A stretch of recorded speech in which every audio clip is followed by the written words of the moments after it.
24x7 news Bengal আপনারা দেখছেন।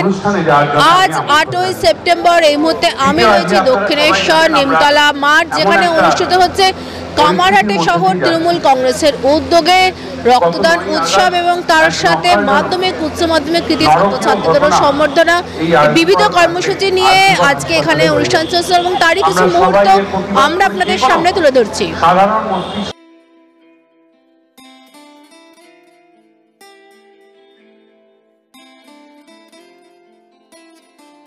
কামারহাটি শহর তৃণমূল কংগ্রেসের উদ্যোগে কামারহাটি পৌরসভার 12 নম্বর ওয়ার্ডের পৌরপিতা ও কামারহাটি শহর তৃণমূল কংগ্রেসের সভাপতি নবীন ঘোষালের তত্ত্বাবধানে আয়োজিত 19তম বর্ষের রক্তদান উৎসব ও মাধ্যমিক উচ্চ মাধ্যমিক কৃতি ছাত্রছাত্রীদের সংবর্ধনার অনুষ্ঠানে এদিন বহু মানুষ স্বেচ্ছায় রক্তদান করে।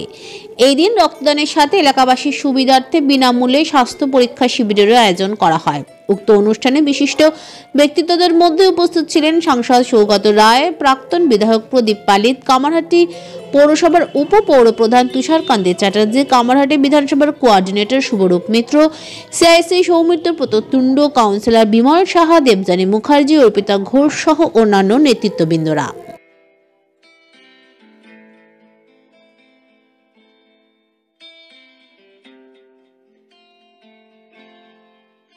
খুব ভালো, এত লোক রক্ত দিচ্ছে, এত লোককে সম্বর্ধনা দেওয়া হয়, খুব আনন্দের কথা।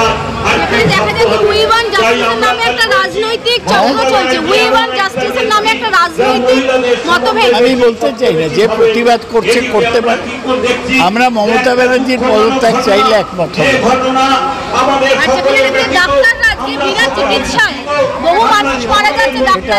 সেটা ঠিক হচ্ছে, ডাক্তারদের কাজে ফিরে যাওয়া উচিত।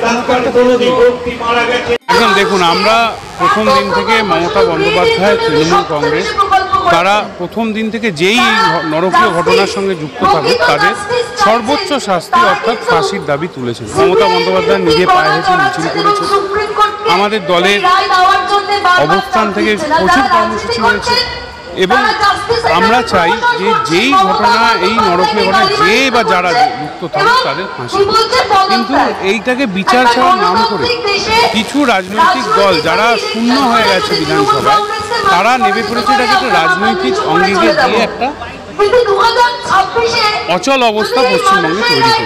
কিন্তু আমার বিশ্বাস মানুষ এটা প্রত্যাখ্যান করবে এবং মমতা বন্দ্যোপাধ্যায়, আপনারা সবাই জানেন, অপরাজিতা বিল, কঠোরতম সাজা যেখানে মহিলাদের কেউ অত্যাচার করলে সেই বিলও পশ্চিমবঙ্গ বিধানসভায় পাশ করেছেন। তিনি প্রধানমন্ত্রীকে চিঠি লিখেছেন। আমাদের নেতা অভিষেক বন্দ্যোপাধ্যায় বলেছেন যে কেন্দ্রীয় সরকার এমন একটা আইন করুক যে 50 দিনের মধ্যে যাতে এই মহিলাদের অত্যাচার করার যদি কোনো ঘটনা হয় সেই ঘটনার বিচার পাওয়া হয়।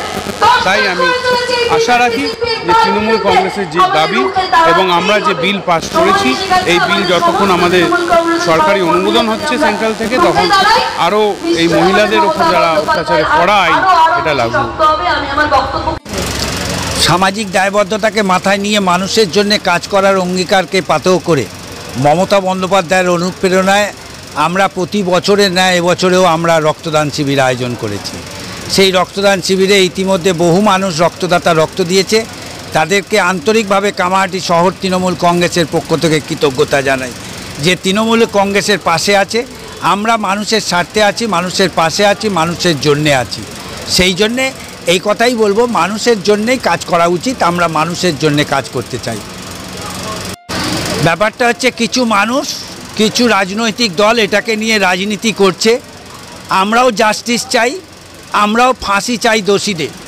আমরা সিজিও কমপ্লেক্স কেন ঘেরাও হচ্ছে না, কেন সিবিআই আজকে তদন্ত করে আজকে ধরতে পারলো না এখনও পর্যন্ত, এটাই আমরা চাইছি। আমরা চাই আর ডাক্তারদের কাছে অনুরোধ করব, আপনারা সমস্ত রকম ছেড়ে মানুষের স্বার্থে, মানুষের জন্যে আপনারা কাজে যোগ দিন, এটা আপনাদের কাছে অনুরোধ। কারণ বহু ছাত্র আজকে মারা যাচ্ছে মানুষ। গত পরশুদিন একজন যুবক মৃত্যুর মুখে ঢলে পড়ল। আমরা সেই হিসেবে সমস্ত জুনিয়র ডাক্তারকে অনুরোধ করছি যে তারা যেন কাজে যোগদান করে এবং মানুষের কাজ করে, মানুষের জন্যে কাজ করে, এটাই চাইছি।